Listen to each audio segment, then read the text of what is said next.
Hello. This installment's actually a copy, minorly changed from the former channel. Um, I'm covering this one this week because, frankly, it's time for a rerun, time for a filler from the old channel.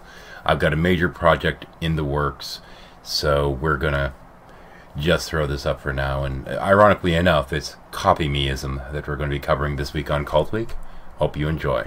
Here's the presentation. Oh boy. I'll attempt to cover this one with a straight face, which could be a little difficult. On January 5th, 2012, a new religion was legally recognized in Sweden as well as in several micronations. Not even 2 years have passed, and there are already many remixings of the beliefs of this church. What is this religion, and why do they call variants remixes instead of denominations? Well, there's your hint right there. It's pronounced Kopimism, and I couldn't do a full hour worth of research on this one if I tried, never mind 2 hours. Let's face it, regardless of what the founders may claim, it's really justification of computer piracy. We're not talking digital Robin Hoods attempting to liberate us from the Stockholm Syndrome of copyright adherence, but a bunch of little dipshits that don't seem to understand that companies that don't make money on their music or shows or software, movies, whatever, go out of business. But further note on that later. Straight from Wikipedia, according to the church, in our belief, communication is sacred. No belief in God or supernatural phenomena apart from Kopimi itself is mentioned on their website. Control-C and Control-V, the computer shortcut keys for copy and paste, are considered sacred symbols.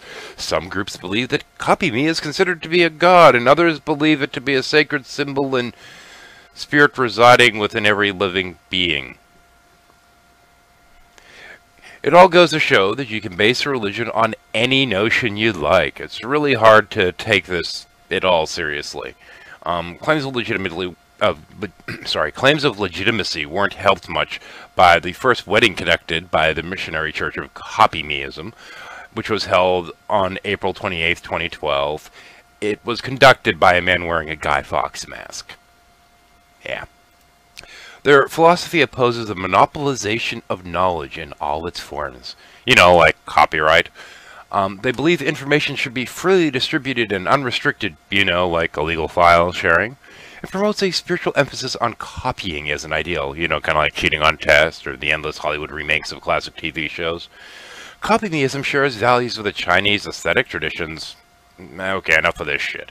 From the perspective of somebody that enjoys and writes science fiction, I could see potential for some bizarre, fictional religion in some dystopian tale, which holds on to some of these tenets like code is law, the internet is holy, the pursuit and circulation of knowledge is sacred, all knowledge to all, copying and dissemination of information is ethically right.